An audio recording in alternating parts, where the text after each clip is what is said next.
இங்கு சுத்தாது. ஆகாயம் இல்லாமல் மேகம் ஒன்று கிடையாது. பூ வைத்த கைகள் தீ வைத்ததில்லை. ஏன் இந்த ஏக்கம் கண்ணம்மா? காற்றுக்கும் வேத்து போன செய்தி கேளு.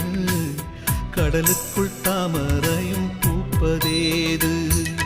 சாமந்தி பூவுக்கும் சாயங்கால காத்துக்கும் சரியாச்சு என்று சொல்லி பாட்டு பாடு.